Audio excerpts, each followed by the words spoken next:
pengalaman, talenta, persiapan, juga kesehatan, agar hamba-Mu dapat menyampaikan pengajaran firman berdasar ajaran Alkitab semata.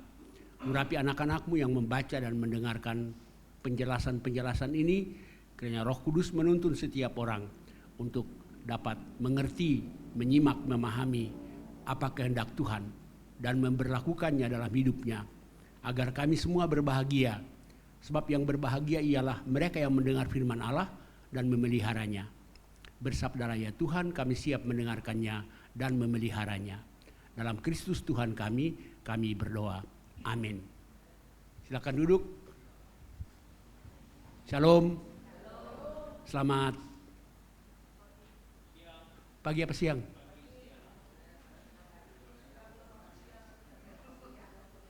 Saya masih selamat pagi karena belum makan siang. Hari ini saya mau berkhotbah tentang doa orang yang tidak akan dijawab dan doa orang yang akan dijawab oleh Tuhan. Ya. Tuhan tidak selalu menjawab doa kita. Walaupun Tuhan bilang, mintalah, ya kan? Maka kepadamu akan diberi. Tolong ditayangkan. Tuhan bilang, mintalah. Berarti kita mesti berdoa. Tuhan pasti jawab. Tapi jawabnya tidak selalu sesuai dengan apa yang kita minta, kan? Bahkan kadang-kadang waktunya pun bukan waktu kita. Caranya pun bukan cara kita. Tapi yang pasti, saya periksa-periksa di Alkitab, saya menemukan minimal ada 6 doa yang tidak akan dijawab Tuhan. Yang pertama, mari kita buka Yakobus 4 ayat 1 sampai 3. Yakobus 4 ayat 1 sampai 3.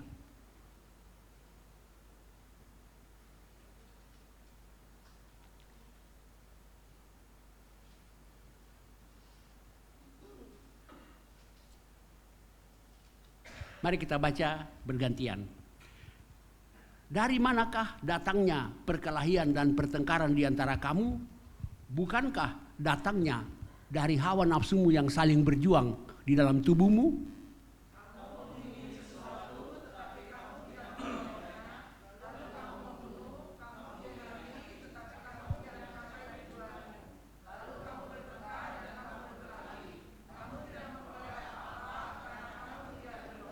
Atau kamu berdoa juga, tetapi kamu tidak menerima apa-apa karena kamu salah berdoa.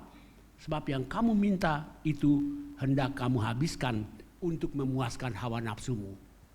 Jadi doa pertama yang tidak akan dijawab Tuhan adalah doa untuk memuaskan hawa nafsu. Tujuan kita berdoa apa? Seringkali kalau kita berdoa, kita ingin memuaskan keinginan kita, hawa nafsu kita. Itu doa yang egoistik. Sekali pernah seorang ibu karyawan di kantor datang konseling ke saya. Dia bilang begini, Pak Pendeta, bos di departemen di mana saya baru yang bekerja di perusahaan itu baru diganti dengan seorang anak yang masih muda. Tapi dia udah bos di departemen. Dia itu sepantaran anak saya. Tapi bos ini sangat arogan. Dia memerintah dan melakukan mengata-ngatain orang. Tidak pandang umur. Jadi saya stres di kantor. Terus saya tanya, terus ibu mau saya kasih nasihat apa? Ya gimana Pak Pendeta? Nah saya tanya, ibu sudah berdoa belum? Oh saya sudah berdoa. Ibu doakan siapa? Saya doakan bos saya itu. Terus saya tanya, tujuan ibu berdoa apa? Nah ternyata tujuan ibu itu berdoa agar dia tidak dimaki-maki. Agar dia tidak dibentak-bentak. Berarti tujuannya buat siapa? Ayo. Dirinya sendiri. Saya bilang, disitulah kesalahan ibu. Ibu harus berdoa supaya dia tidak arogan. Ibu berdoa supaya dia jadi orang baik. Itu tujuannya. Tapi ibu lebih berdoa dalam hati ibu, tujuannya untuk ibu. Hati-hati, tiap hari Minggu kita berdoa untuk bangsa dan negara kita kan? Tapi tujuan kita berdoa apa? Ya, jangan sampai kita berdoa supaya orang Kristen tidak dibully, kan? Supaya orang Kristen boleh bebas beribadah. Itu berarti memang kedengarannya sangat rohani. Tapi doa itu tertuju kepada kepentingan kita. Harusnya kita berdoa supaya bangsa Indonesia ini adil, sejahtera, apapun agamanya.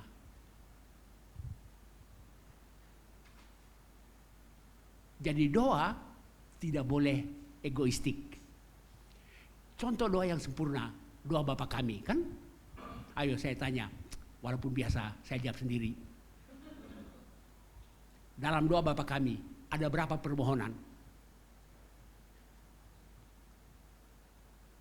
1, dikuduskanlah namamu. 2, datanglah kerajaanmu.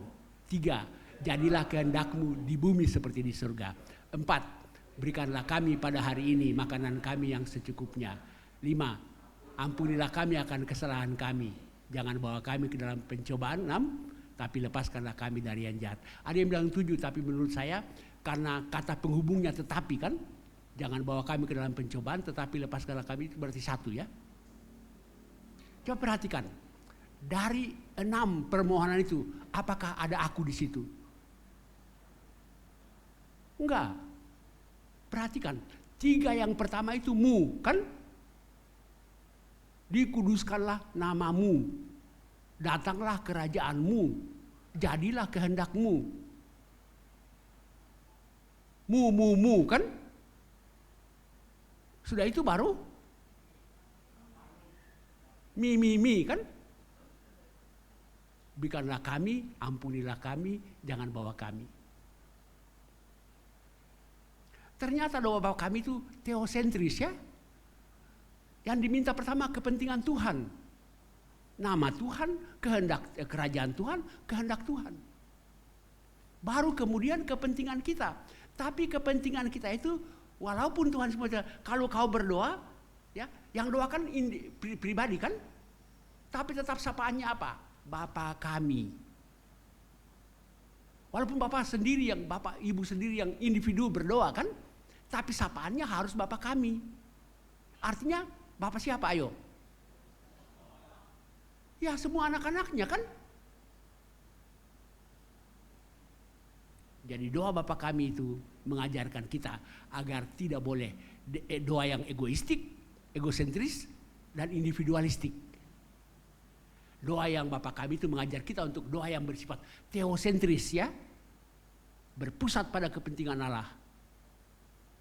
Dan berpusat pada kepentingan bersama.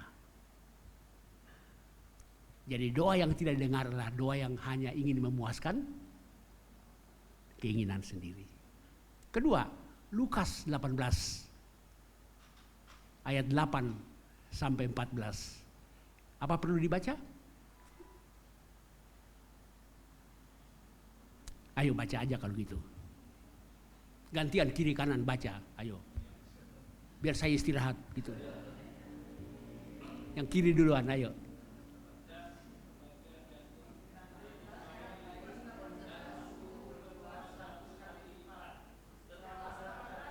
Lukas 18, sorry. Lukas 18, saya salah ketik situ. Ya beda-beda tipis lah gitu. Lukas 18, ya.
Ya, yang tidak didengar doanya siapa? Orang Farisi. Kenapa? Ya, karena dia mengandalkan kesalehannya. Saya berpuasa 2 kali, memberi persepuluhan, kan? Bahkan dia tuding, saya tidak seperti orang lain. Bahkan tidak seperti pemungut cukai ini. Justru kesalehannya menjadi kesalahannya. Ketiga,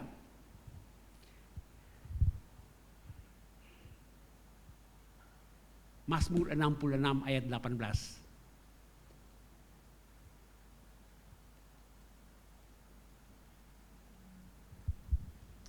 Silakan dibaca sama-sama.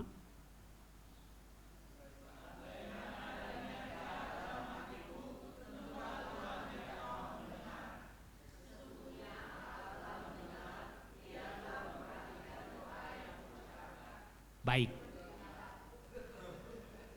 Sampai situ aja. Doa dengan niat jahat.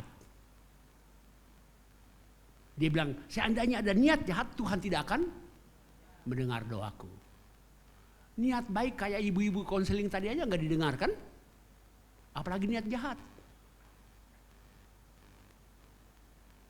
Tidak didengar. Berikut. Yesaya ya.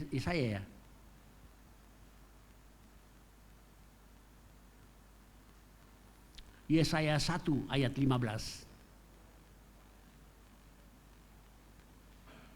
Silakan dibaca.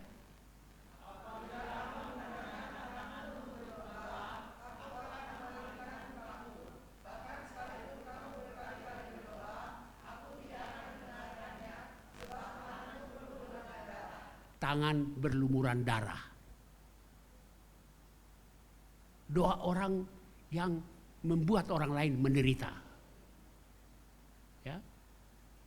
Doa orang yang mempersulit hidup orang lain.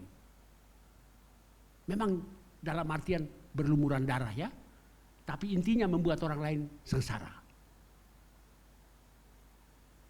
Berikut Mika 3 ayat 1 sampai 4. Silakan.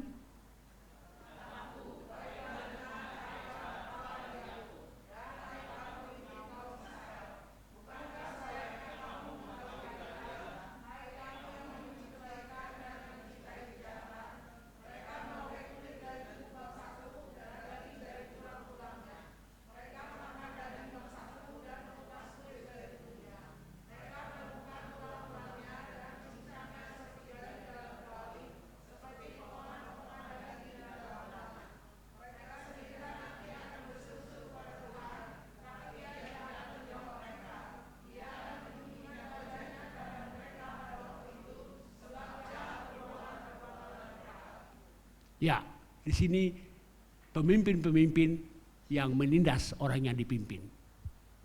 Pemimpin-pemimpin yang justru memperkosa hak-hak orang rakyat, orang miskin, orang kecil. Doanya tidak akan didengar. Terakhir, 1 Petrus 3 ayat 7.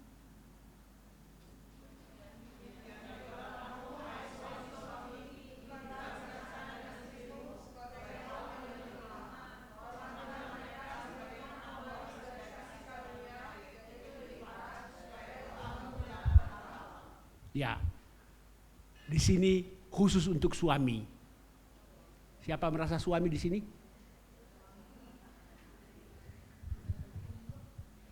Doa suami yang tidak bijaksana dan tidak hormat kepada istri. Kenapa Petrus menulis ini? Karena waktu itu status perempuan dalam masyarakat Yahudi dan status perempuan dalam masyarakat Romawi itu sangat rendah. Dalam kehidupan berumah tangga, istri itu dari kalangan orang Yahudi itu tidak punya niat, tidak punya nilai apa-apa. Seorang suami Yahudi bisa saja menceraikan istrinya karena alasan yang sepele. Misalnya karena sayurnya asin.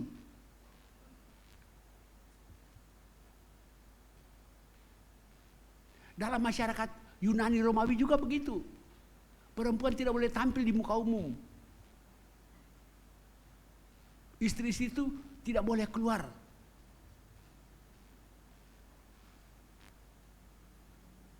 Lalu ketika suami istri itu jadi Kristen, bagaimana? Rasul Petrus kasih nasihat. Rasul Petrus pada waktu itu memang tidak bisa mengubah kondisi sosial. Tapi Rasul Petrus memberi nasihat kepada para suami agar hidup bijaksana dengan istri. Karena apa disebut istri itu kaum yang lebih lemah ya?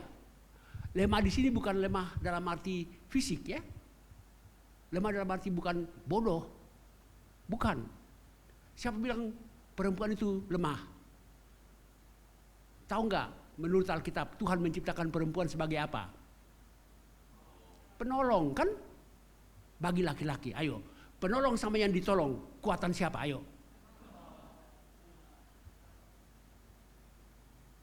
Kata penolong dalam bahasa Ibrani eser ya, E-Z-E-R, eser. Dan kata itu dipakai untuk Tuhan. Ingat gak? Eben Haeser. Jadi perempuan itu siapa bilang makhluk lemah? Enggak. Bahkan dia diciptakan sebagai penolong bagi laki-laki kan? Ayo, dokter adalah penolong orang sakit. Kesehatan siapa? Ayo.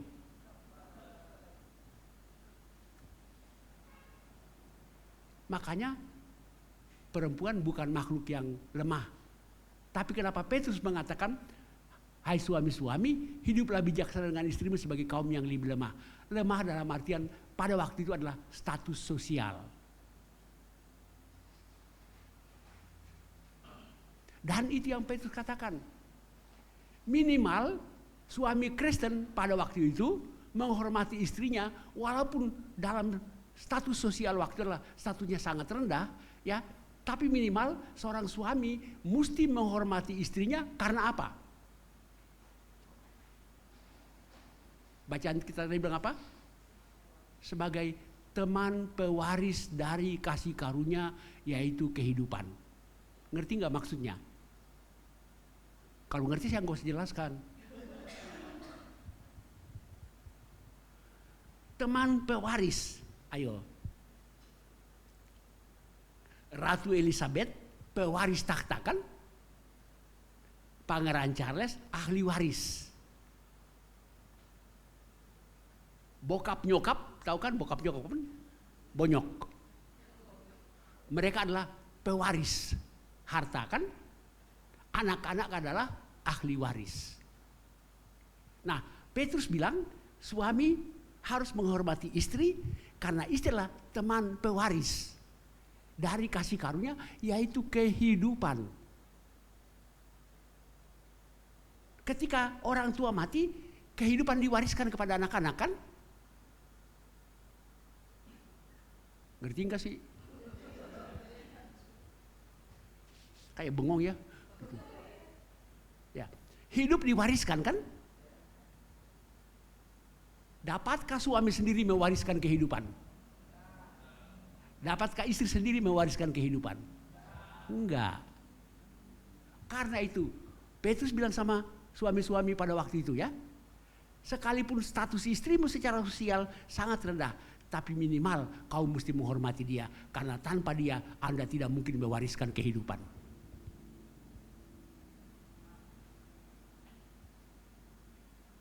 Dan kalau kau tidak hormat kepada istri dan tidak bijaksana, apa maksudnya bijaksana di sini? Bijaksana artinya memahami keluh kesah istri. Karena pada zaman itu istri pun gak boleh protes suami.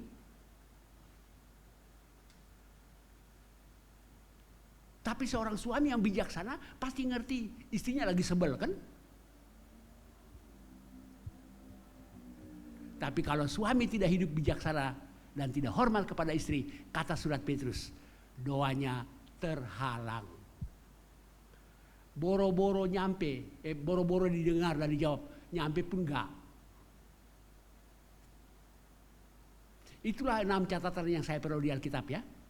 Doa-doa yang tidak akan dijawab. Apa kesimpulan kita? Kesimpulan kita adalah itu adalah doa dari orang-orang yang tidak benar.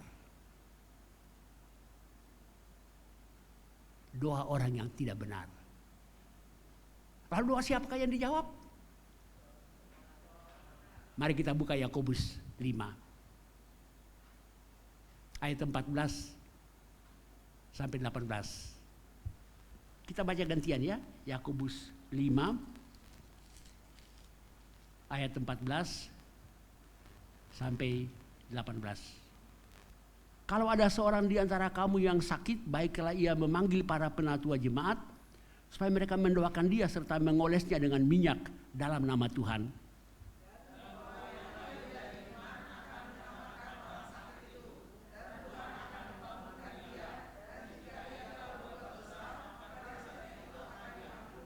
Karena itu hendaklah kamu saling mengaku dosamu dan saling mendoakan supaya kamu sembuh. Doa orang yang benar sangat besar kuasanya dan ada hasilnya.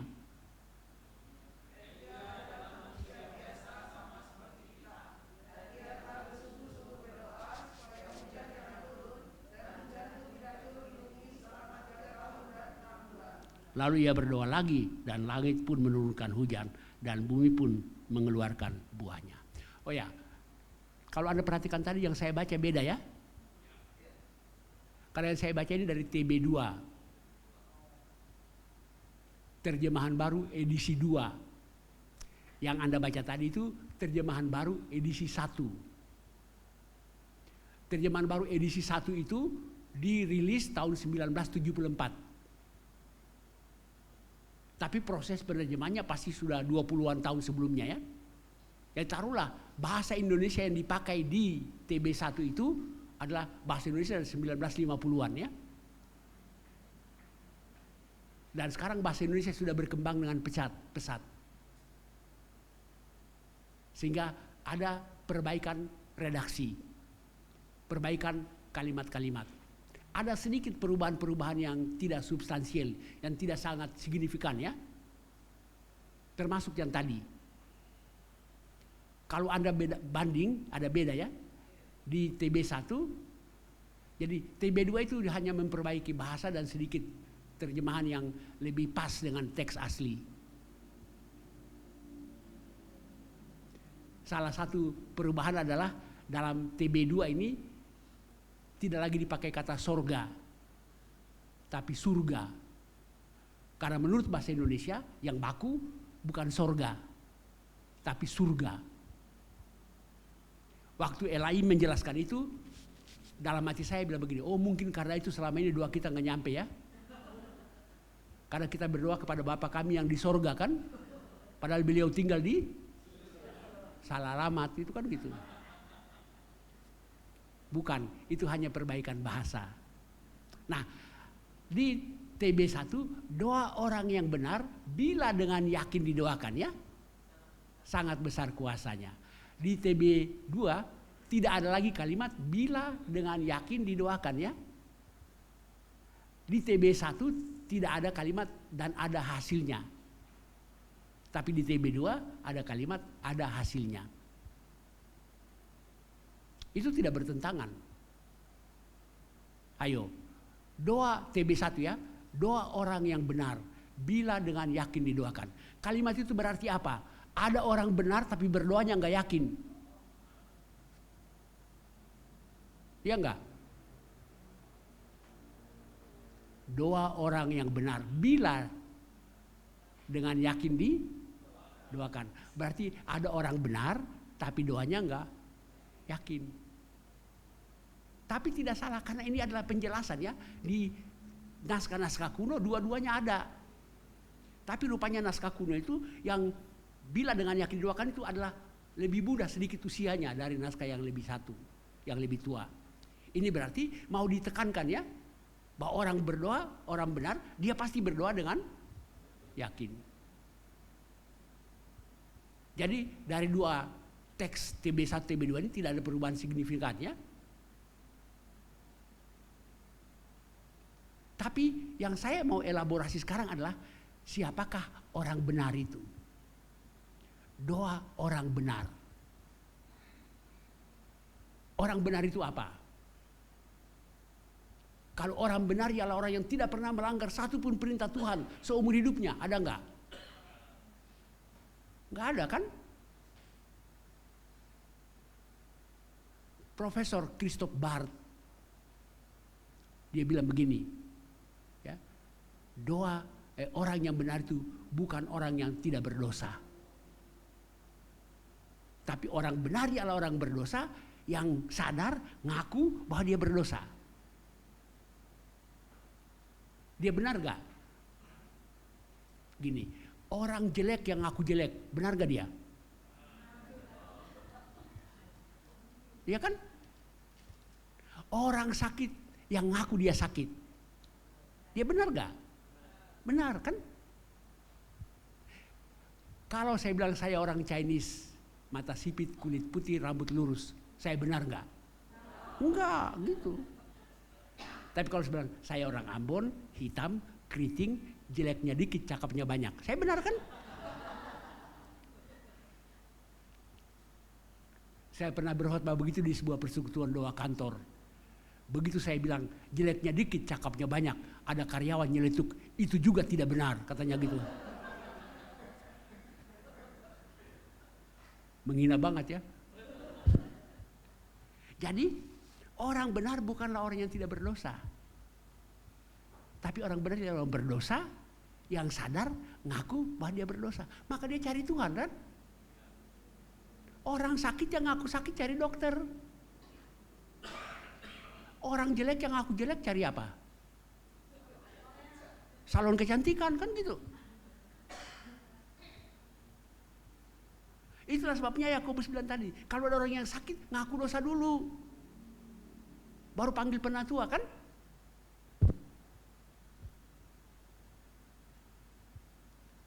Jadi ketika kita berdoa, mari kita ingat, kita berdoa sebagai orang berdosa yang sadar, ngaku bahwa kita berdosa, maka kita cari Tuhan.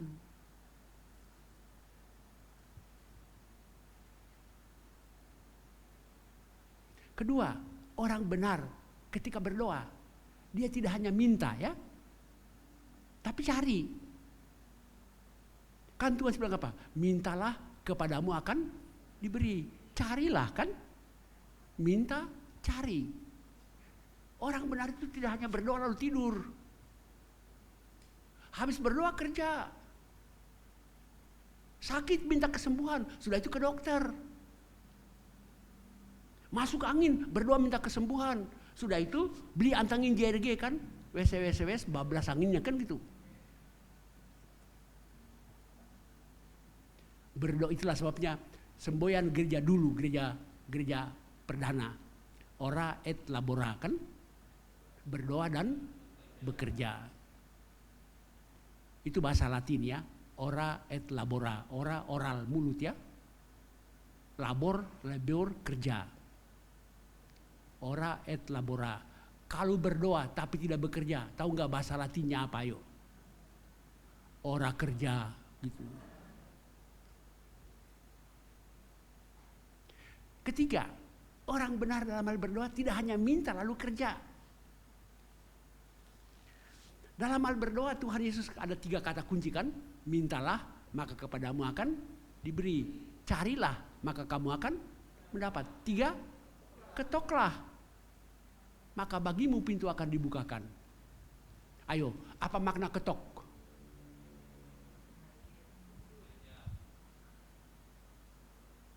Minta, sudah kan? Kerja, sudah kan? Sekarang ketok. Kalau Anda bertamu ke rumah saya, pintu lagi tertutup, Anda ketok, sudah itu apa? Ayo. Tunggu. Sampai Tuhan buka pintu kan? Bukan tok dibuka, dubrak. Itu mau bertamu apa ngerampok? Jadi, makna tunggu adalah apa? Berserah pada waktu dan cara Tuhan. Boleh minta, sudah itu cari. Berdoa, kerja. Tapi berserah pada waktu dan cara Tuhan. Kita seringkali minta, tapi kita mau Tuhan kita menentukan waktunya ya. Minta hari ini, maunya dapat hari ini kan? Paling lambat besok Tuhan.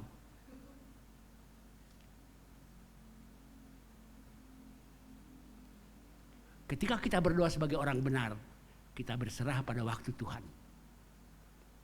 dan cara Tuhan. Kadang-kadang kita minta A, Tuhan kasih B. Kalau Tuhan kasih B, berarti B lebih baik dari A kan?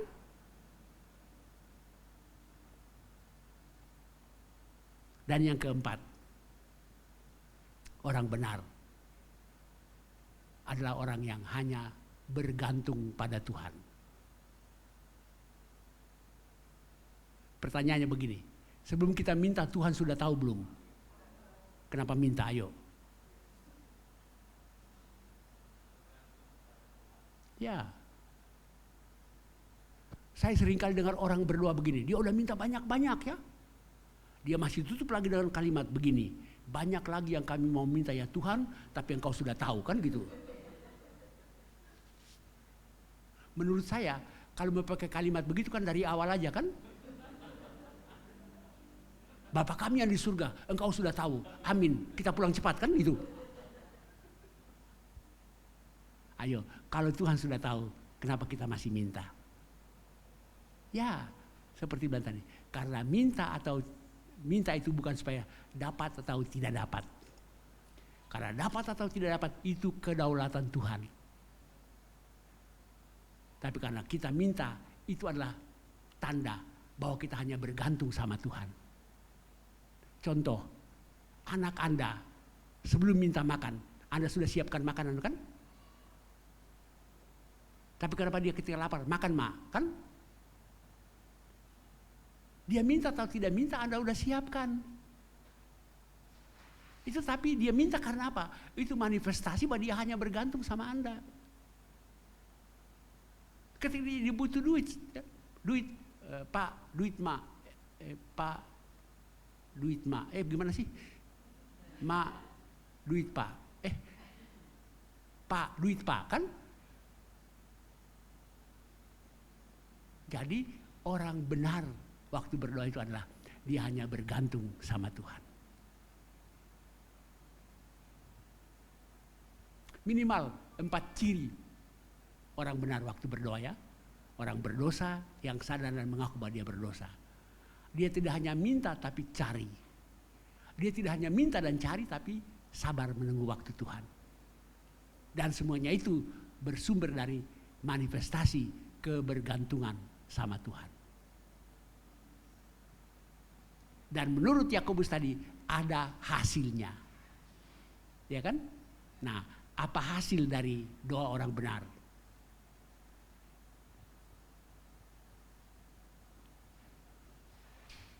Bisa yes, bisa no, bisa or kan? Kan yes or no. Jadi bisa yes, bisa no, bisa or.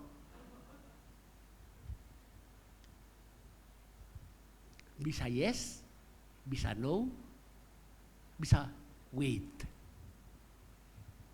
Ketika saya berusia 50 tahun, teman saya yang sudah lama tidak ketemu, dia tinggal di Papua. Dia waktu itu kirim SMS ke saya. SMS-nya bunyinya seperti ini. Ya. If God answer your prayer, yes, He is increasing your faith. Bisa Inggris nggak? Dikit-dikit ya. Ya, a little gitu. Kalau Tuhan menjawab doamu ya, dia membuat imanmu makin hari makin meningkat. If He delays, kalau dia tunda-tunda gak jawab-jawab, He is increasing your patience. Dia membuat kesabaranmu makin hari makin meningkat. And if He says no, kalau dia bilang tidak, so what? Gitu loh. He must have something better for you. Kalau dibilang tidak, pas dia punya yang lain, yang lebih baik. Ketika saya berusia 60 tahun, teman itu kirim WA, waktu itu sudah WA ya gitu. Dia kirim WhatsApp lagi. Dia 10 tahun sekali baru kirim. Tapi ketika saya berusia 70 tahun kemarin, dia nggak kirim apa-apa lagi. Mungkin dia udah meninggal atau dia pikir saya udah meninggal ya gitu. Dia kirim WhatsApp yang kedua, dia bilang begini, I ask for strength and God gave me difficulties to make me strong. Ketika saya minta kekuatan, Tuhan kasih kesulitan. Tapi dengan belajar menghadapi kesulitan, saya makin hari makin kuat. I ask for wisdom. Saya minta hikmat dari Tuhan. And God gave me problems to solve. Tuhan kasih masalah. Tapi dengan belajar menghadapi masalah, menyelesaikan masalah, saya makin hari makin wise. Makin hari makin berhikmat. I ask for courage, keberanian. And God gave me dangers to overcome. Saya minta keberanian dari Tuhan. Tuhan kasih mara bahaya. Tapi dengan menghadapi mara bahaya itu, saya makin hari menjadi berani. I ask for love. And God gave me troubled people to help. Saya minta kasih sayang, Tuhan kasih saya orang kesusahan ya. Dengan menolong orang kesusahan, saya makin hari punya kasih sayang. I ask for prosperity, kemakmuran, kesejahteraan dari Tuhan. And God gave me brain and brown. Brown itu otot ya, bukan coklat ya. Periksa aja di kamus bahasa Inggris. And God gave me brain and brown. Ya, otak dan otot untuk bekerja. Even I received nothing I wanted, sekalipun saya tidak menerima semua yang saya minta, I received everything I needed. Saya tidak minta apa yang, sekalipun saya tidak terima semua yang saya minta, yang saya inginkan, tapi saya terima apa yang saya butuhkan.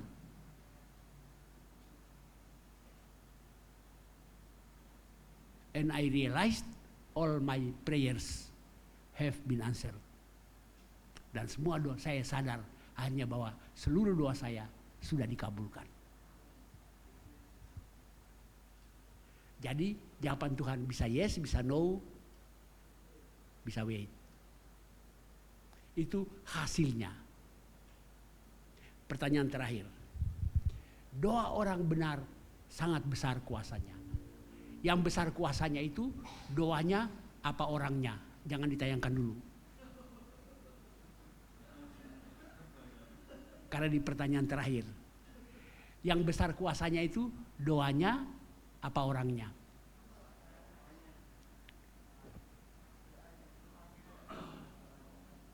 Sekarang saya ganti pertanyaannya. Mikrofon ini sangat besar suaranya. Yang besar suaranya itu mikrofonnya apa saya? Enggak. Yang besar, yang bikin besar suaranya itu baterainya. Powernya bukan di barang ini, bukan juga di saya. Tapi powernya ada di baterainya. Powernya adalah di listriknya. Jadi, doa orang benar sangat besar kuasanya. Kuasanya bukan kuasa doa. Bukan juga kuasa orang. Kuasa Tuhan. Boleh ditayangkan sekarang. Yang besar kuasanya itu kuasa Tuhan. Yang bisa bikin suara ini besar adalah baterainya kan? Tapi supaya kuasanya itu mengalir, baterai punya listrik itu mengalir, mikrofon ini mesti on. Dia mesti benar kan? Ngerti nggak sih? Ngangguk kalau ngerti gitu. Ngangguk yang gini loh gitu.